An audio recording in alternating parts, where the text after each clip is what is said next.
Pop Crew wants an end to public-private partnerships in South Africa's prisons. The police union says Thabo Beste's escape is an embarrassment that should never have happened and clearly shows that private security companies prioritise profit over all else. The union held a briefing earlier. eNCA's Pule Letshwiti-Jones was there, joining me now in studio. So, Pule, it's a pity that the news of this latest arrest, which was a prison warder, broke after this media briefing. But you were there to listen to what Pop Crew had to say. What's their message? Look, their message has been quite consistent. All they want is for the G4S contract with the Mangaung Correctional Centre to be terminated. In fact, what we understand now is that they're saying they will be having an urgent meeting with some officials in the Department of Correctional Services. The president of Pop Crew, Mr. Kulu, believes that they've been trying to raise some of these issues that are happening in instances whereby private security companies are contracted to some of the prisons, and they're saying that government should take total control and oversight of some of these prisons without there being private companies playing an oversight role whatsoever. But I mean, that's not practical. I mean, they're not providing any alternative solution in terms of what happens in the absence of these private security companies not rendering their services to the correctional services centers as well. But I just want you to take a listen to entirely what they had to say regarding this whole situation.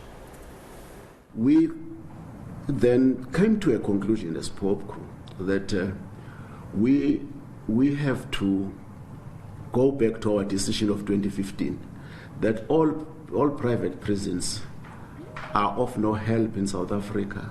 They must be brought back to the mainstream, which is public correctional services, and that is what we want to see. And we having a meeting arranged with correctional service. We want to impress to them that really you have to, this embarrassment that we have, it's an embarrassment to all of us who have connection with correctional services, and we need really to get out of that contract. So the position that we have as Pop Crew leadership, which we are going to take it to the National Executive Committee, is that we want to reaffirm our position that all these prisons must come back to not only the G4S, also the Kutama Sintumule in Limpopo. It must come back to what we call it. And it is the responsibility of government, as per constitutional provision, that they must.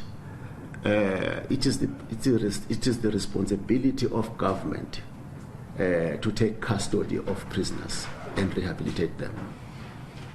You know, undoubtedly, Pule, there are problems with the way the Mangaung Correctional Centre has been run for years. The truth is, there's just a handful of prisons run by private companies in South Africa. The broad majority, well over 200, are in the state's hands. And we know that those prisons are overcrowded, corruption is rife, crime is rife in those prisons, and prison warders, in some cases, are caught up in it. Did they speak about the reality that there's rot through the entire system, or did they just want to focus on the private prison problem? Well, it's no secret that the rot is actually across the entire system. We extensively touched on the issue of corruption in some of government institutions, such as the state-owned entities. We saw how extensively that was reported in the Zondo Commission and the reports as well. So what difference does it make if you have private security companies, not the ones who are rendering the services? Pop Crew is adamant that government should actually take control of some of these correctional centres. They're not quite elaborating further as to what are some of the reasons or what are other alternative solutions apart from private securities being the ones who are rendering services there. And I think that's where the technicality comes in, because they'll have to prove beyond reasonable doubt when they have this meeting with the Department of Correctional Services. However, quite interesting, yesterday, Minister of Department of Justice around the Correctional Services, Ronald Lamula, had a conversation with the colleague Professor JJ Tabani, saying that they are re-evaluating the contract of G4S. So we could expect a briefing in a couple of days from now as to what will be the next step to pave this way forward, because we did ask for comment again today. They did not respond. They didn't want to touch on what Pop Crew is saying, but it seems as though they are paying close attention to the situation as it unfolds. Yeah, and it's interesting. I mean, where I can see what Pop Crew is getting at is that having a private company, they really stood in the way. You know, if we listen to what happened at that parliamentary committee meeting, G4S insisted right up until I think about 2 weeks ago that that definitely was the body of Thabo Bester, when all evidence was pointing in the opposite direction. It adds, I would imagine, another layer, another buck for which the blame can be passed to. So I suppose I understand that. But they speak specifically about how possible it would be, actually, to take control away. There are contracts. It's all tied up in legality. And in the case of G4S, of course, the contract also included them building the prison and then running it until 2026, I think it is. I think most importantly, the law must be respected regardless of who you are or the company you run. And this time around, I think this is where Pop Crew comes in. They say that there was no transparency coming from G4S in terms of declaring and ensuring that after the whistleblower, Mr. Cameron, actually, and also Ground Up, exposed such things that are happening at the prison, they were supposed to come forward and be transparent, but that was not the case. But also, Sally, quite most importantly, I spoke to one expert from the Safety and Security Department as well.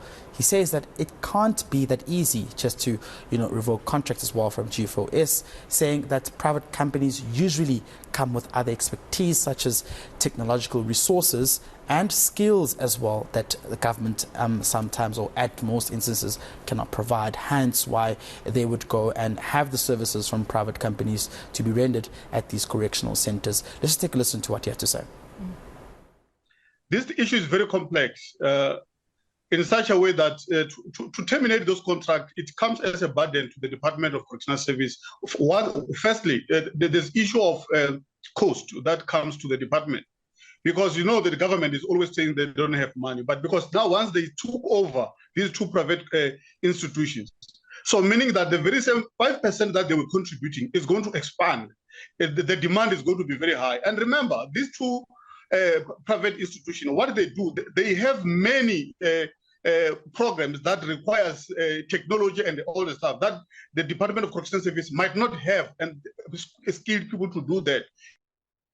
It's an interesting one because we know, for example, that the Mangaung Correctional Centre, which is a maximum security prison, is one of the few that isn't overcrowded. Edwin Cameron, of course, the Judicial Inspectorate for Prisons, telling us that on the show. Many state-run prisons are horrifically overcrowded, and there are many human rights abuses that happen in many prisons. Did Pop Crew, though, respond specifically to any questions around corruption within their own ranks? Because the reality is the Thabo Bester has shone a light, raising lots of questions for lots of prisons around complicity, potentially, of prison wardens. Yeah, well, they did touch on the fact that they said some of their workers were being victimized into not having to confess some of the things that are happening in the prisons, and therefore they not only saying that G4 should be held to account, but they're saying that, officials from the Department of Correctional Services as well, who are implicated largely in some of these corruption matters or scandals that are taking place at these correctional centres, should be held to account fully. All right. Thank you so much for that update. eNCA's Pule Letshwiti-Jones.